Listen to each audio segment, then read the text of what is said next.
Hey guys, good morning. This is Shawn here from Voices from the Dirt Road. I'm getting tangled up already this morning. I just want to say good morning. Glad to see you. We got a great show for you today. We got a guest that's going to talk to us about his farm, what he's doing, selling meat. But before we jump into all of that, let me just kind of give you a kind of an idea of what's kind of been going on. So again, if you don't, thank you. There's my coffee cup. It says ranch hard, be happy. You can't beat it. And that's what we're going to continue to do. I know our farmers out there are working extremely hard. And this show is about making sure that we're getting up-to-date information out to our farmers so that when they get some time to get out of the field, whenever they want to, they can watch it live, they can watch it on YouTube, they can watch it wherever they want to watch it. They can have the most update information in less than 30 to 40 minutes. So with that, let me give you an update of what's currently going on my farm. You know that my wife and I, we started a cow-calf operation probably about 3 years ago now. We're still growing. This past week, we're in the middle of our calving season, so that's very exciting. And this week we just had another calf. I'm fully expecting about another 10 or 12 more this week. Matter of fact, as soon as I finish this show, I'm actually walking outside to check because the sun will actually be up. So we had this little male bull calf. His mother is a cross between a Charolais and a Red Angus, and the calf is a Charolais like she is. I mean a Red Angus and Charolais, and the father is a registered Charolais bull from up there in Red Hill. So beautiful little calf. He's up and running around. Life is good. But that was actually about 3 or 4 days ago. And like I said, we're fully expecting a lot more calves to hit the ground here before this month is out. We'll be completely done with our calving season. I know many of the farmers, but I said for our friends that are inside the city that watch this program, is many a times the farmers love to try to have all their calves in a window. Some of them like to have that window about 90 days. I'm trying to get my window down to 60. You know, my herd is not the biggest herd. My goal is to have 20 mamas, and at the same time, when we have the 20 mamas, we'll end up having 20 calves. So it'll be the herd will be as 40. But I want to try to get all of those calves hitting the ground in about a period of 60 days so that I could sell them or whatever path we're going to take when they get up to about 600, 700 pounds. To make some good decisions. Those decisions could very well be farm to table, selling to private treaty to other farms, or just selling at the sale barn. So we're going to get that figured out. But I just want to let you know things are moving in the right direction. Every day on the farm is not a holiday, but I will tell you I'm proud of what we're doing, because I think most of y'all guys know we got out, my wife and I did 40 years in the military. My wife with me there every step of the way. And now we're moving on to our next best life called being cattle producers. So with that, we also starting next week. Starting next week. Soon as this rain come through here, I think we're supposed to get rain tonight, Friday night and Saturday. Soon as this rain come through here, Sunday afternoon late, we're going to start putting up cross fencing. So we're starting some of those regenerative agriculture practices. We already rotate our cattle, but we're going to start putting in cross fencing so we can increase more pastures. So we will go from having 3 pastures to 6 or 7 or 9 pastures. But we will start doing that today. So if you live right here in Polk County with me, give me about 2 hours and you'll see me at Tractor Supply buying some gates this morning. So that's what we're doing. We're not just talking about ranching or farming or producing cattle. We're actually doing it. So yesterday, great organization out of Alabama delivered me some 6/8 poles. That means the pole itself is 6 inches wide and 8 feet long. So thank you to those guys. They really helped me out. They delivered. And the poles are select. They're extremely straight. So that's just outstanding. So that's enough that's going on my farm. let's refocus ourselves to what this show is all about. We try to stay focused on 3 or 4 things when it comes to agriculture. One, row crop. We talk about that a lot, and as you know, right now soybeans are still in the news, and we'll talk more about this on the back end. Forestry. I do want to get back and start talking a lot more about forestry because I'm concerned that with all the paper mills shutting down and other things, how is this affecting small town America? I think many of y'all guys know I'm originally from Blakely, Georgia, a little small town in Southwest Georgia, Early County. Paper mill closed down, and I am truly concerned. How is that affecting all the citizens down there, and actually our Early County Bobcats, our school system, because that was the major employee in that town. And then we also talk a lot about livestock, as you know, that's my lane. And today we have a guest that's going to be talking about his livestock operation, and I look forward to that. And then the last piece here is everything that we talk about is wrapped back into the USDA and what Secretary Rollins and her team is doing to try to help and support the farmers.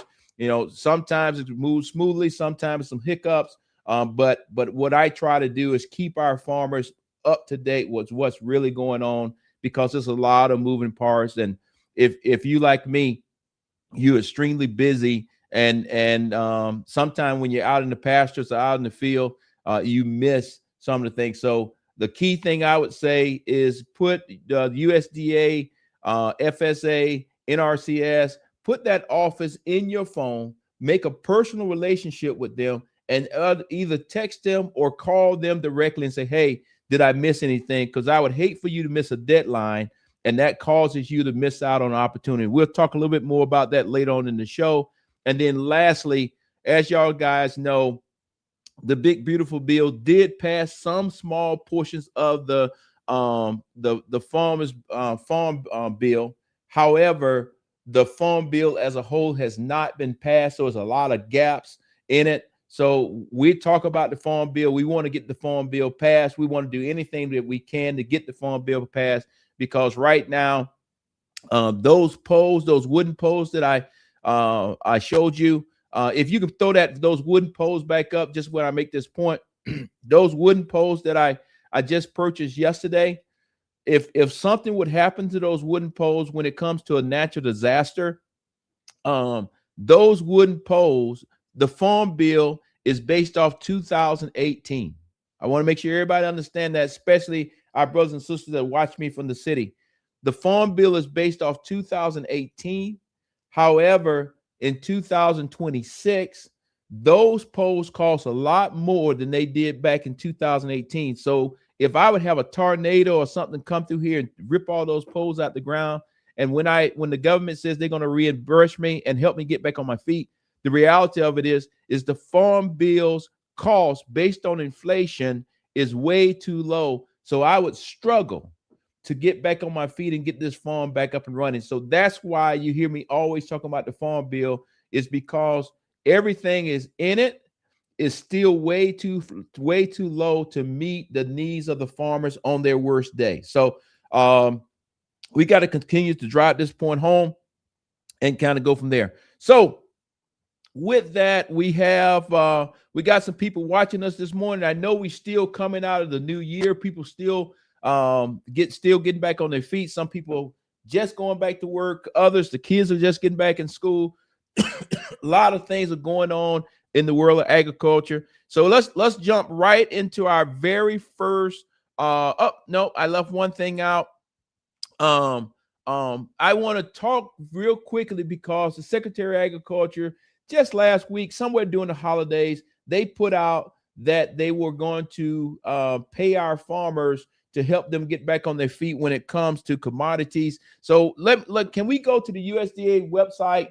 The USDA websites, and I know my team is going to put that website up, but the USDA website, I want to make sure that the farmers have it so you can go look for yourself. But I just want to highlight one or two of the top items that we produce here in Georgia, just to kind of give you an idea. The first one is corn. As you can see there, corn is going to pay out at $44.36 per acre. And cotton is going to be $117.35 per acre. Peanuts is going to be $55.65 per acre, and soybeans is going to be 30.88 cents per acre. That right there is what, if you went in a couple of weeks ago, like we talked about, if you went in and registered your farm, and if you get approved, then you should be receiving that money. My understanding, we got to get a better understanding of this, but my understanding, I've seen it on the news. I can't find it on the USDA website, but my understanding, what I've seen on the news and read in the news, is it says that each farm, each entity of the farm, that's a key piece, is only going to receive $155K per farm. That's going to be the max. I'm not 100% sure on that. We will follow up on that for you next week. But the other piece that I want to bring to your attention is it's been reporting that in February 28th, that is when you're supposed to receive your payment. However, if you look right here, and these things that I'm talking about will be in the recording so you can see it easily. You don't have to go searching for yourself.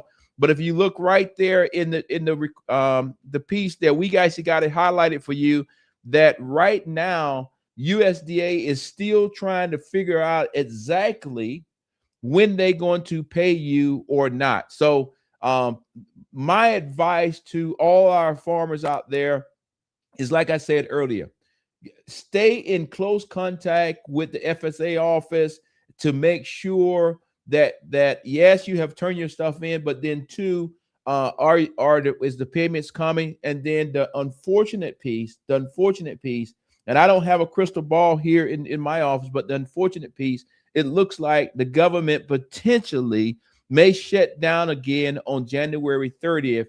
And we all lived through that last time. I'm not 100% sure if the government would actually shut down on the 30th of January. What effect would that have on us when it comes to February and trying to get the payment? So more to come on that. I believe that as the weeks go on, we'll start getting more information from Secretary Rollins and her team, and we kind of go from there. So with that, let's jump into our very first video and see what Secretary Rollins had to say on Fox News. What we have to do better at, and what we're working on also, is those underserved communities that don't have access to a Whole Foods or Michelle Obama called them food deserts. I kind of used to poke fun of her for that. Listen, maybe is she right? Yeah, in fact, there's part of that. That's correct. But here's how we fix it. We take it all back. She's right. Listen. That was a very strange moment there on Fox News. Is that we remember Michelle Obama was saying about food deserts. We still have food deserts today. That is a fact. I think when Mrs. Obama said that, it's probably 10 years ago now. I don't even remember. But what I will say is we got to get it fixed. We got too many people here in America that doesn't have access to fresh food. I'm glad to see the secretary is trying to address it, but we'll see what will they actually do other than just talk about it. So we'll kind of go from there. Let's move on, and we'll let the next video go, and then I'll talk a little bit more on the back end about that one, because I want to make this crisis is unacceptable. It prevents Americans from living healthy and happy lives. And for decades under both Republicans and Democrats, federal incentives have promoted low quality, highly processed foods and pharmaceutical interventions instead of prevention. As a result, nutrient-dense whole foods grown by America's farmers and ranchers have been increasingly displaced. The Trump administration is acutely aware of this danger, and today this announcement is making a major step in doing something about it. Thankfully, the solution is simple and should be non-controversial: eat real food.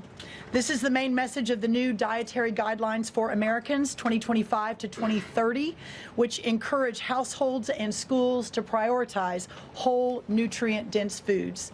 That means more protein, more dairy, more healthy fats, more whole grains, more fruits and vegetables, whether they are fresh, frozen, canned, or dried. We are finally putting real food back at the center of the American diet. Real food that nourishes the body, restores health, fuels energy, and builds strength. National health crisis. And President Trump is mobilizing government to ensure families across America have greater access to these healthy foods. In the past 12 months, inflation has slowed and wages have risen for the first time in 5 years. Under President Trump's leadership, prices for everyday staples are declining and more help is on the way. Recent data show that fruits, vegetables, dairy, and proteins, including eggs, pork, and ground beef, are becoming even more affordable every day for our American people. American households enjoy the most affordable and abundant food in the world, and today's release only reinforces that reality. A healthy meal is within reach for all American families. These new dietary guidelines are a framework which is meant to be customized to meet the needs, the preferences, and the financial status of all American families. You know that I'm glad to hear that. If you listen closely to what she's saying, all the right words are being said. But I'll go back to earlier in my show where I talked about corn, peanuts, soybeans, cotton. Right now, our farmers in the United States are laser focused on commodities. Many of these commodities that we grow, we sell around the world. They are actually taken from the real product to something else, to oils, whatever it is. But they don't end up in the true form as something that Americans are actually eating. So I look forward to, I wish we could get Secretary Rollins here on the show, because I look forward to asking her. That's a great idea, but how are we going to get our farmers converted over that we're actually producing fruits and vegetables at a large scale that we can actually feed America? I understand and support 100% the farmers market, but again, that is a small niche market. What she's talking about, at least what I think she's talking about, is producing enough food that we can actually feed the United States. One of the things that if you ever get a chance to look at that chart, they actually flipped it upside down. And when she starts talking about protein, if you look, steaks are up there at the top. So I guess we're going to start selling more steaks here in the States from the United States versus Argentina. But at the end of the day, I'm glad to hear this. We got to see how it's going to play out. We got to figure out, is it talk, or actually are we going to do something about it? And I'm still, like I said, I put out there, I want to see, and I need to probably talk to our Secretary of Agriculture here in Georgia, but I need to see how we're going to go from what we're currently doing when we're making all these commodities and trying to sell to China and everybody else. How are we going to flip that over and then say, okay, our market is feeding America? And the farmers, we already feed America, but at the end of the day, I think what she's saying, we're going to actually try to do it even more. So more to come on that. What I will say this week is the ag community also made a major announcement, is that now they have 5 priorities. I think if you've been in agriculture for quite some time, you will understand that these priorities have kind of already been out there. I think we're just trying to reframe them, which is fine. But let's take a little time and hear what the priorities are. I think when you listen to these priorities and then look at my stool, you'll see that all of those priorities still fit inside our stool that we have on, that this show is built on. Okay, can you play the video that talks about the 5 priorities, please? We'll focus on 5 pillars. Those 5 pillars will be boosting farm profitability, expanding markets and new uses for U.S. ag products, protecting agriculture from invasive pests and diseases, and promoting soil health and long-term land productivity, while improving human health through precision nutrition and food quality. Secretary of Ag Rollins Said the goal is to deliver practical research that reduces input costs, increases efficiency, opens new export markets, and strengthens bio-based biofuel demand. However, some questions remain, particularly around her comments on volatility and farm profitability, which has been heightened in recent years by trade disruptions with China and discussions around increased beef imports. Still, the administration says the focus on moving 2026 is improving stability and those long-term profitability figures for U.S. agriculture. Yeah, I think it's going to be very important that we watch these new 5 pillars closely. Like I said, if you listen closely, many of these things we've already been doing. I think we need to keep our eyeball on China. I'm not 100% sure, are they really buying the soybeans that they actually agreed to?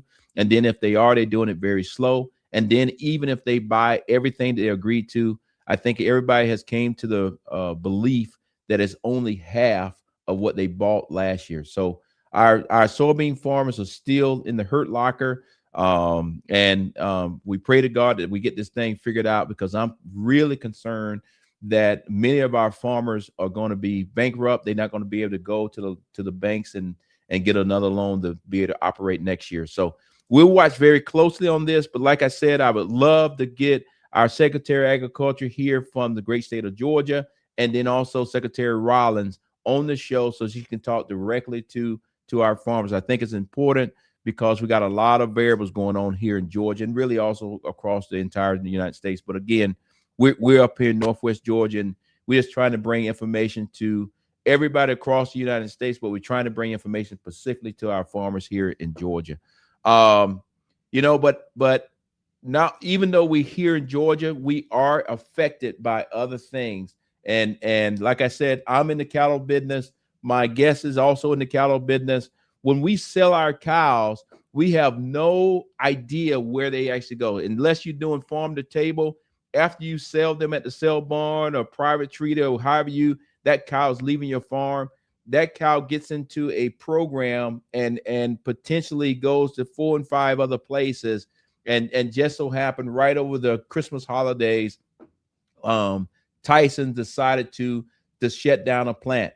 And the only reason I want to show this today is, I don't know if it affects us here in Northwest Georgia. However, this is what happens when you're a small town and your major industry shuts down. Like I mentioned earlier, where I'm from, Blakely, Georgia, the major industry is shut down, which is the paper mill, and the hurt and the injuries that's actually out there. So play this video and we'll move to our guests. Because they were heartbroken. They don't want to go anywhere. This is their home. The Tyson plant gave us notice of a layoff procedure warn notice over a week ago. They'll be closing their facility as of January 20th, impacting 3,200 individuals for the community of Lexington. The general mood of the individuals coming in for our services, of course, is anxiety. What do I do next? Will I have a job? Where do I go? And what do I do from here? Tyson workers make up about 3,200 of the population of 11,000 of Lexington.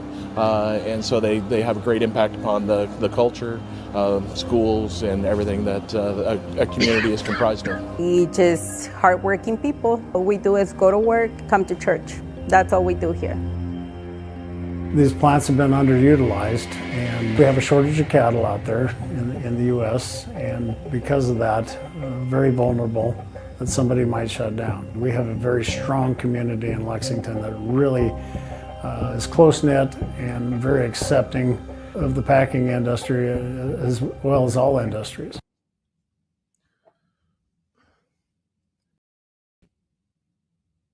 Yeah, that is real world. That's very, it tugs at your heart. I feel very sorry for those people there in Lexington.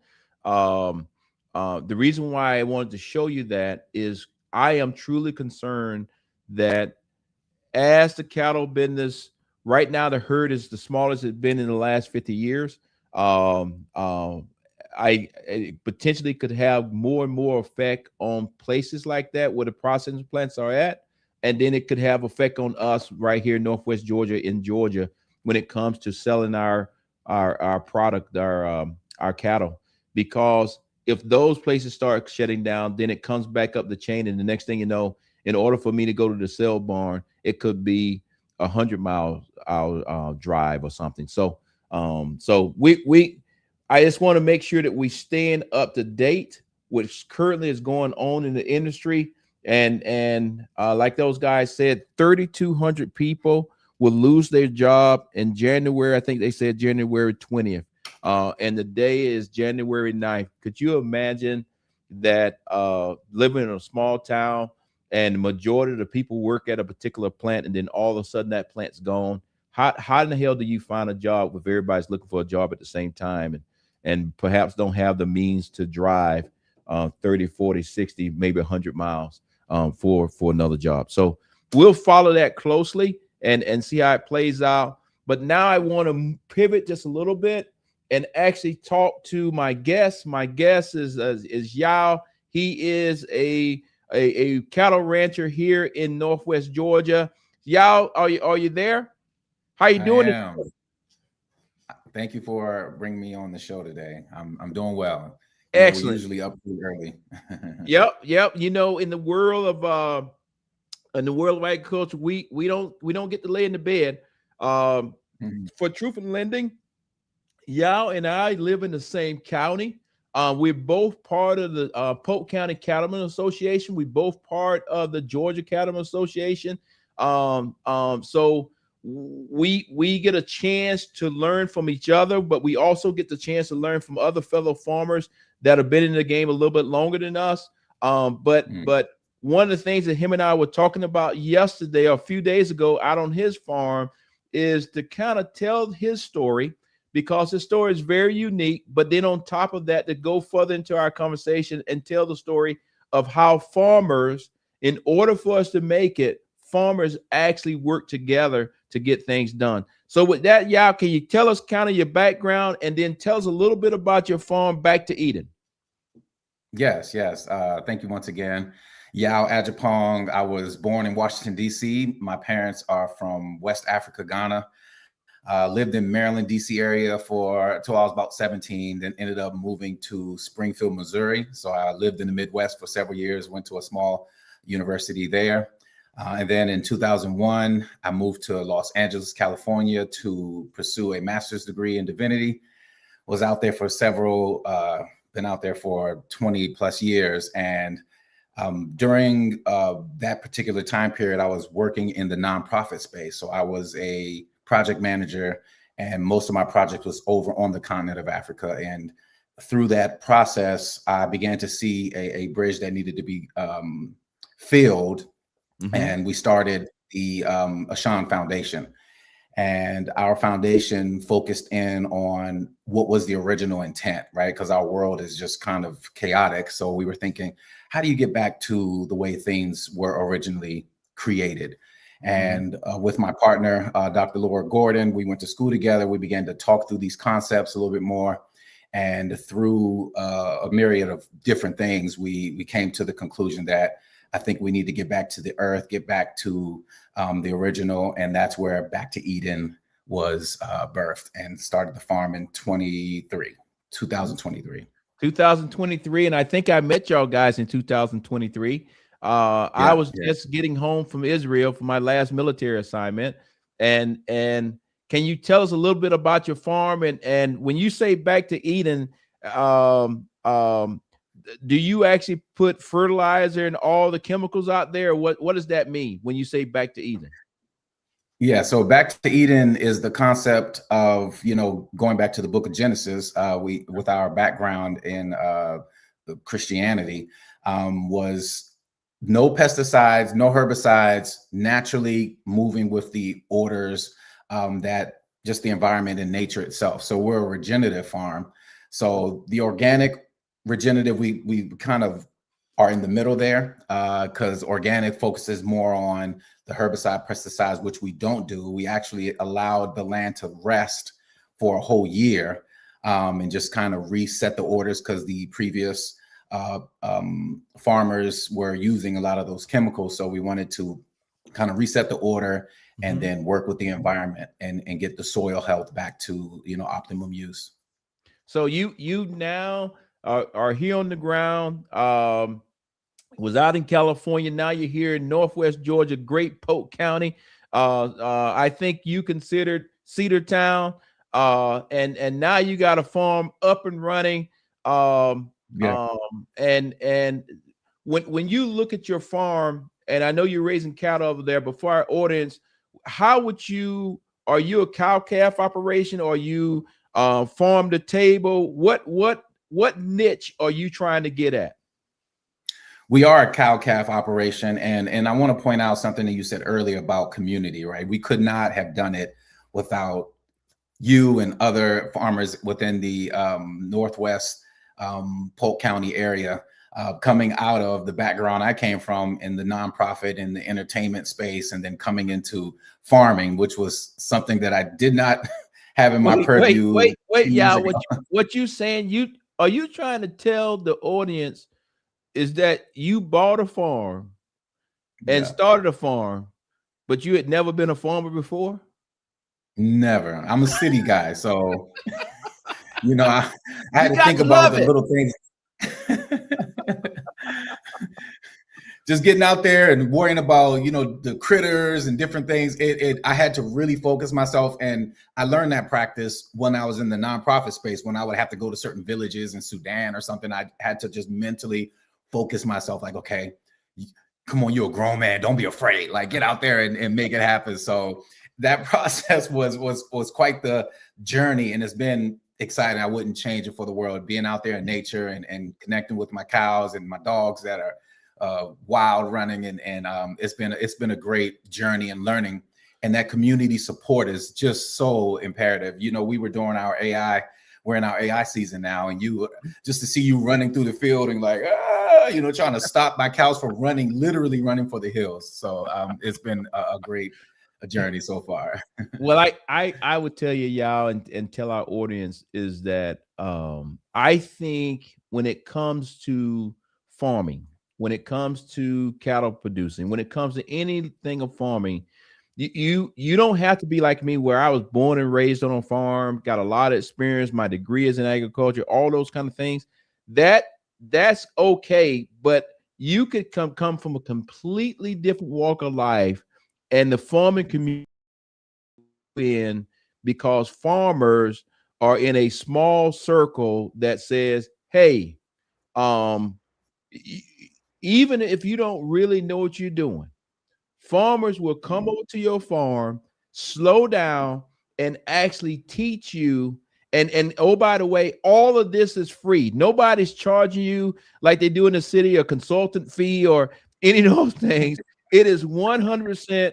Hey, this is how you feed your cattle. This is how you set up your catch pen. This is how the Cattlemen Association can help you with a catch shoot. All of these things, I just want to convey to our audience is they're actually talking to a farmer that actually wrote a paper that talked about back to Eden. And now that paper is real world, real life happening on the farm. And what I can say to the audience is, yes, just this past Sunday afternoon, we were at Yao's house. Our friend Dunn Westlake was with us, but we was at Dunn's house getting some of his cows started on the AI process so that they would be having calves 9 months from now. And if I'm not mistaken, Sunday afternoon, because it's amount of days versus also time, based on what we did last Sunday, this Sunday, no matter what we're doing in our lives, and we're doing a lot of things in our lives, we will be at your farm because you are a fellow farmer and fellow friend at 3 o'clock to start that next phase. And then I think Monday or Tuesday, whatever our vet said is supposed to be, we will be at your farm again to ensure that you actually have calves this time next year. And the cool thing is that Don, the guy that kind of showing us both how to do it, he allows us to do it so that in future years, we'll be able to stand on our own 2 feet and kind of go from there. So let me just change the conversation. That means your farm is up and running. Yes. I think you put up brand new fencing. you went through the NRCS or some kind of program. Can you kind of tell us about that program so other farmers will better understand it, especially farmers like you that maybe wasn't in farming? Can you kind of talk us through that process? Yeah, absolutely. Once again, the support is just tremendous. I love this community. And in 24, we got a part of, we connected with NRCS and they gave us the equip package, right, to help us build the infrastructure so that we had the proper arrangements to be able to do rotational grazing, to do our cross fencing, like you mentioned, and I'm sure we'll be out there helping you in one way or another in the coming days with your fencing.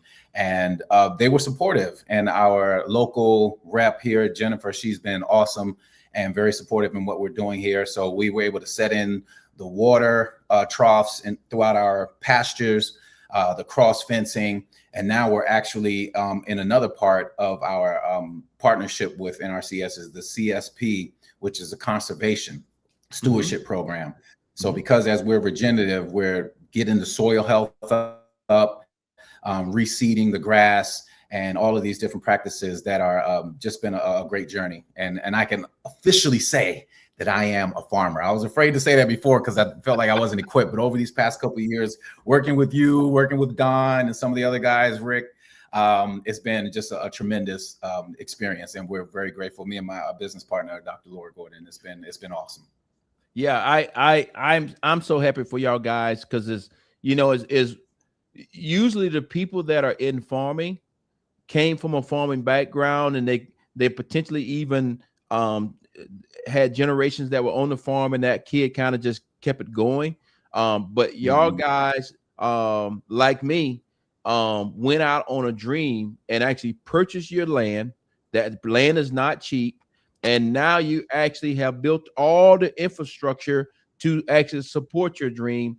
When just so people understand, when you start talking about those waterers, that means that you actually had somebody come in and put water pipe underground so it doesn't freeze, and then it comes up to the water. So your cows, no matter how cold it gets, they actually got fresh water all the time. And then on top of that, if I remember correctly at your farm, because you talked about me running around out there, I had to run around. He has a pond on his farm that because we want to make sure that we keep the water nice and clean, is a fence completely around it that the cows cannot get into that particular pond. So these are some of the practices that y'all and farmers are putting in place to ensure that the product that you receive is clean, has been raised the right way, and kind of go from there. So with that, y'all, if I'm not mistaken, you have made another step that I think is awesome on your farm. Is now you're moving into from farm to table. And if people doesn't know what that means, can you explain what that farm to table actually mean and how you're doing it? Yeah, we are now expanding ourselves with dealing directly with customers, right? So they can order on our website. We're totally grass-fed, organic, pesticide, herbicide-free. And I also work with other farmers in the area, such as Shawn and some other farmers that are walking in that regenerative path. And every time I see Shawn do something that's regenerative, I'm like, back to eating. Moving back. You're getting back to the original orders. I love it. And it's accepting, because no matter where you are in your process, you can start making steps toward being more in a regenerative space. So there's no judgments. We're all coming from different walks of life.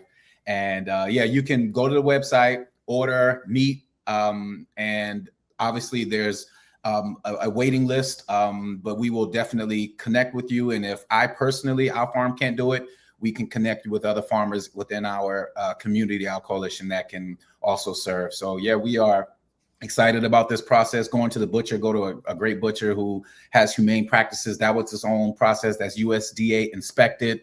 The USDA inspection office is actually on their facility. So you're making sure that your stuff is being handled properly all the way through from the field to your table. I think that's important. And for our audience, if they look right there on the website, That is, I mean, look right on the screen. We actually have your website up for them. I encourage them to go out and check you out, and look what you have to sell. I will also, because we have thousands and thousands and thousands of people look at this podcast. I want to preface that is that if you go to the website and it says we don't have cows available for you now, don't just say, well, I'm never going to come back. It takes time to scale up, and what y'all talked about under his leadership, I got to give him credit. Under his leadership, he has reached out to farms like mine and others that are in the area that are, I would say, I am a pure cow-calf operation. I produce high-quality meat to basically sell to other farmers so that they can have very good genetics on their farm. However, because Yao and his team has set this thing up, if he would ever get in a tight, and I got a steer is a bull calf that has been castrated. But if I have a steer that is available to go to the market, when I say the market, I'm talking about the sale barn, because we are raising our cattle the same way and following the same practices, he may call me and say, Shawn, I got customers that are looking for a half a cow or whatever. Can we purchase a cow from you and put that cow into the program? And because we're all following, our farms are named and philosophies may be different, but if you actually look at the way we actually raise our animals, we all are doing it in a humane way. I'm going to try to catch my staff behind the scenes a little bit off guard. It's a picture of me standing out in the picture with my cow, what we call TT. Don't need to play the video, but if we have the picture of me just standing there behind her or with her, that I think that will tell people how we're actually raising our animals. We're not raising any pets. These are not cats and dogs, but our animals are not scared of us. They're not living a stressed life or any of those kind of things. So I'm a see, can my staff, before you and I finish talking, can they get that picture up? And I'm going to go over here to the private chat, and they'll probably tell me, Shawn, stop doing that. Now you're going to make us work. But with that being said, if I'm not mistaken, you just took a cow to the market. Can you walk the people through that process? Does it happen in like 2 or 3 days and you get the meat back, or how does that process work? Well, before I say that, real quick, I want to say I've been on your farm several times, and the relationship you have with your cows, I'm somewhat envious, and that is something that I'm looking forward to.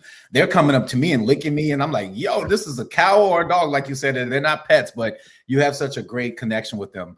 To answer your question, once an order comes in, there is a process. There's a time frame through which we have to, connect with you and figure out what you're desiring. Is it half, whole, and then we have to talk to the butcher, make sure we get on his schedule. And then there's a 2-week sort of process where he's getting the processing of the cow. So he lets it hang for like 2 weeks, and then he makes the cuts based on what you desire.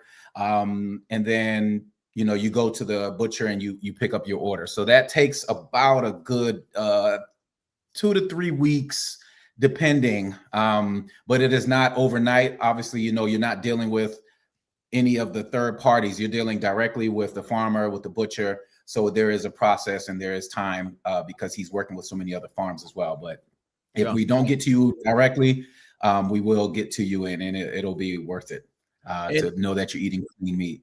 Yeah, you're eating very good meat. And what I like about what you're doing, Yao, and even what I'm doing here on the farm, and what I see many other farmers in this region doing, is every last one of our farms. Oh, the staff put it off. That's me.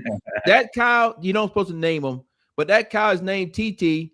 That picture right there is me just standing out in the pitch. I was standing out in the farm, and somebody wanted to take a picture of me out on the farm, and TT out of nowhere just walked up into the picture and said, hey, if you're going to take a picture, I got to be in the picture myself. So, and she should be having a baby hopefully when I walk out here this morning, she should have a calf on the ground. And if so, we'll take a picture of that. And I think she's going to be, her mother is outstanding. I think she's going to be outstanding. But at the end of the day, if you treat your animals right, they will be no stress. And if they have no stress, then the product that they're producing that ultimately becomes your steaks or whatever you want, hamburger, whatever, is going to taste better, because that cow was never being stressed out or felt like somebody was out to get them. So again, staff, great. Thank you. Let's go back to y'all now. We'll finish this conversation. But what I was going to actually say is each one of our farms, and I think this is very important, each one of our farms, what makes the small farmers or the cattle producers, most of us, different is that if you buy beef from us, then you can come to the farm, just call and say, hey, I want to come by the farm and see how y'all guys do it. I think that is the most precious piece when you start talking farm to table, is not only can you say, okay, I know where my beef or my protein is coming from, but I can actually drive there, put on some boots, if you know what I'm talking about, put on some boots and walk right out in the pasture and actually see the cow or cows that you will be purchasing within the next year to 6 months, whatever it's going to be. And I think that when you're sitting at the table and you're eating a steak and it tastes awesome, to be able to truly know that, wait a minute, this steak did not come from Argentina. This steak came right here from Polk County, right here from Northwest Georgia, right here from Georgia, right here from the United States. And I think that is priceless. And then on top of that, you're supporting a farmer that's actually out there doing it in the sunlight when it's super hot, when it's raining, when it's snow, when everybody else is snuggled up in the house. The farmer's out there checking on the animals, because guess what?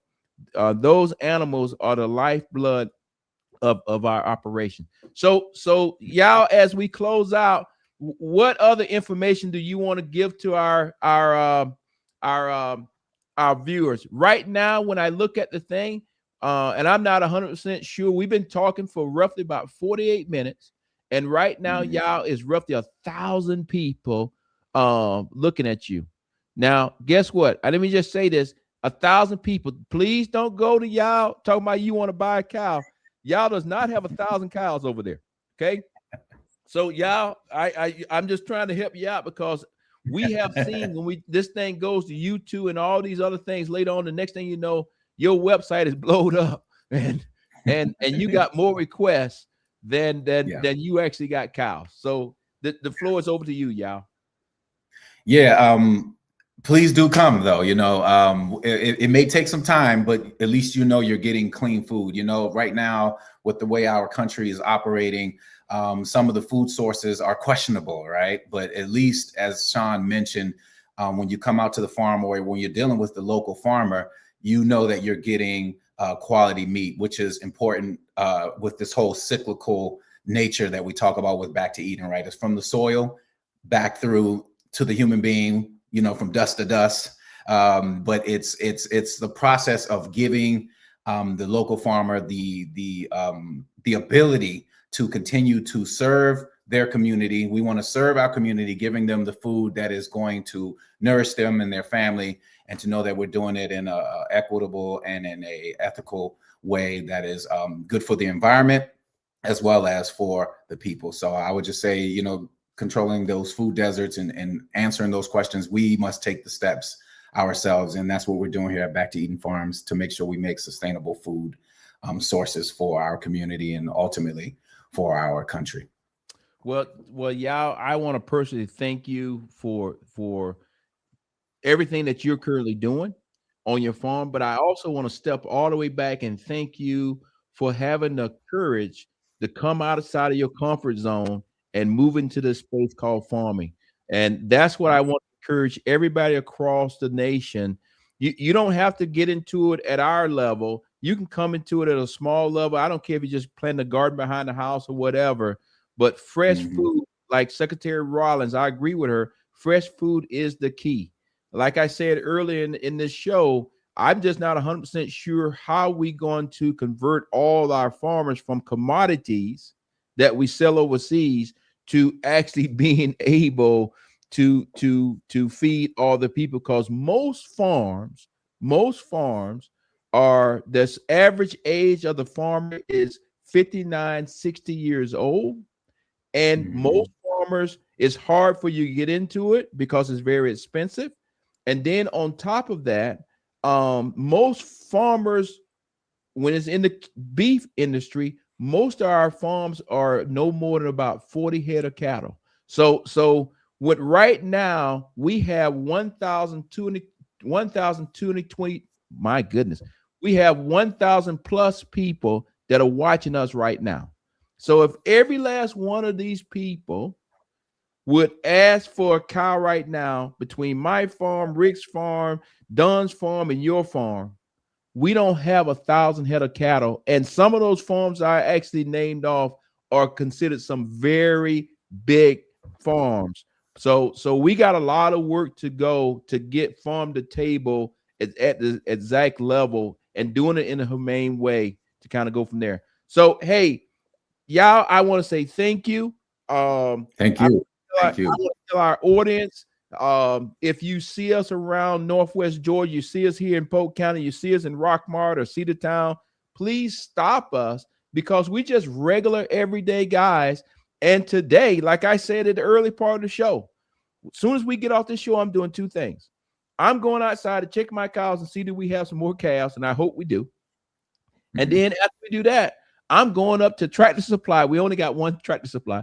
I'm going to Tractor Supply because I got to buy, I think, about 8-9 gates, because starting Sunday afternoon, because it's supposed to be raining today and raining Saturday, but starting Sunday afternoon, so Sunday, Monday, Tuesday, potentially even Wednesday, we're going to be putting up cross fencing. And I know people like yourself and others are going to come and help me out. So I say thank you to that off the bat. But when we do these things, we all learn from each other. So again, y'all, thank you. Thank you to our audience. We look forward to this show going on to where people can look at it later on today. And I ask people, reach out to y'all and back to Eden and order some beef and let's make him very profitable, because it's not every day that you see somebody move to Georgia from California. I want to make sure everybody understands this. Move to Georgia to California and want to start a farm. Y'all is not in Atlanta, Georgia. He's out here in the rural community with us and working hard every day. So again, thank you. Have a great day. Thanks, y'all. And oh, by the way, guess what? The way we end the show, the cup is empty. As you can see, I always pour a little bit out on my dirty desk, but it's done. Hey, guys, this is Voices from the Dirt Road. Thank you. I think episode 15 might have been our best show. So please watch it. Have a great day. Bye-bye.